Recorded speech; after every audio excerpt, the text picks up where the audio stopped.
Alien life is evidence for God? Who are they? Where are they from? And what is their intent? All questions that immediately come to mind with the mention of UFOs. There's a whole fleet of them. Look on the ASA. My gosh. They're all going against the wind. The wind's 120 knots from the west. Look at that thing, dude.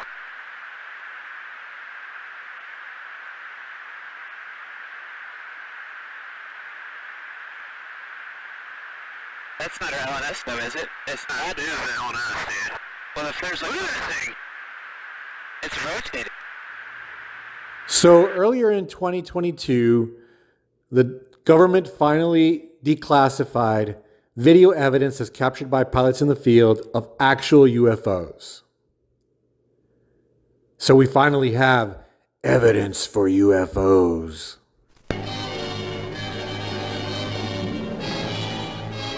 In France, like America, the flying saucer mystery makes headlines. A young Frenchman photographed this flying saucer, or is it? From a But what does this mountainside in really central mean, France. right? Does this mean that this is proof of interstellar travel? Are they piloted by little green men? Is this proof of aliens? We don't know. I mean, we don't know any of that stuff. It's just fun to speculate, right?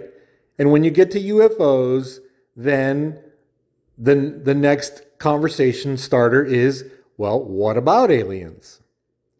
And you know, when I was an atheist, I actually used to think the existence of aliens and in a more just general sense, life on other planets was going to be kryptonite for Christians.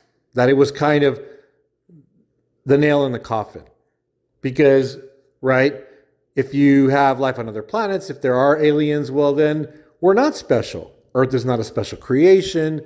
Man is not a special creation. This is all just what we would expect to see in the universe. Yada, yada, yada. Checkmate, Christians. But since becoming a Christian, I've actually spent quite a bit of time thinking about this, and I think it is a better defense for God and intelligent design. And it's a challenge for naturalism. I mean, let's just start with the humanoids in pop culture, right? I mean, you've got Star Trek, Star Wars, it's in cartoons, it's on TV shows, it's everywhere. You've got these green men, you've got these humanoid creatures and these fancy spaceships coming down to teach us dumb monkeys a thing or two about technology, right? You know, just that there's humanoid species on other galaxies is what's been in our culture for decades. So already people think it's just, oh, well, why not? Why wouldn't there be blue humans on some planet in the galaxy somewhere out there, right? Especially when you've got pseudoscientific garbage telling people, oh, you know, there's 300 million habitable planets and we are discovering all these exoplanets that have Earth-like conditions and all you need is this Goldilocks zone and you can have life. Like, it's gross. It's absolutely gross the way you have this pseudoscientific garbage being peddled to the masses to just make it seem like life is no big deal. Like, how do you know? Nobody knows this stuff. I mean, let's just get to our planet for a second. This is what I find so disgusting, is because it's an insult to really deep diving into what it took just to get life on this planet alone, right? You had to have a planet that's a pretty good distance from the sun and not too hot, not too cold, just right.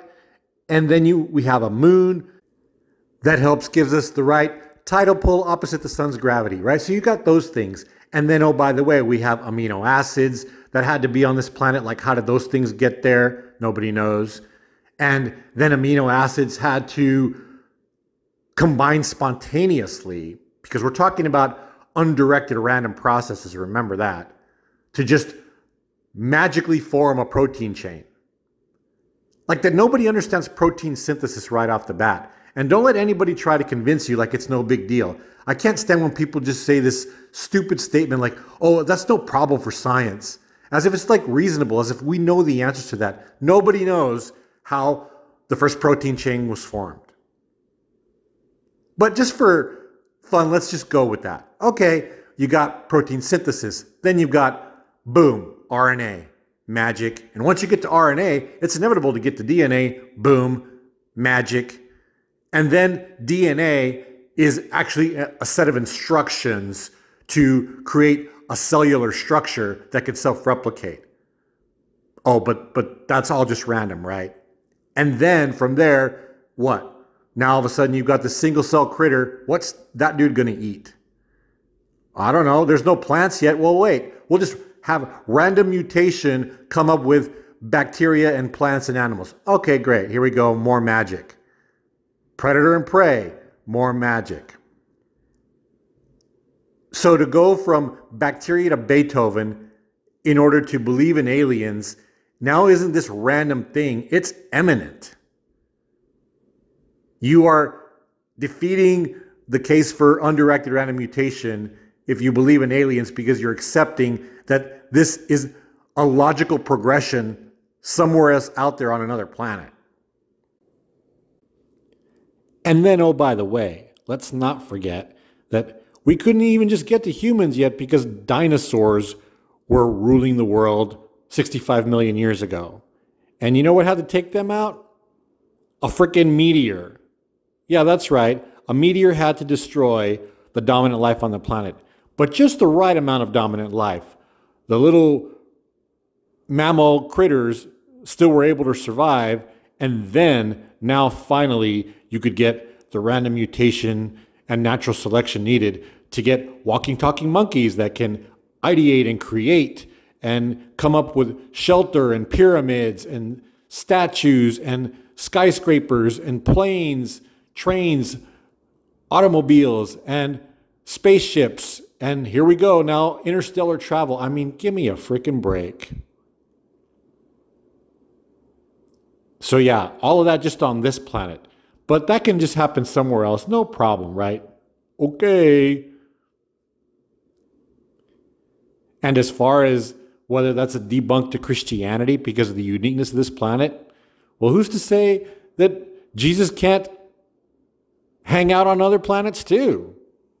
Oh, do you know Jesus? Oh, Jesus, great guy. He comes to our planet twice a year. Twice a year? We've been waiting like 2 millennia for the second coming. Maybe he didn't like your chocolate.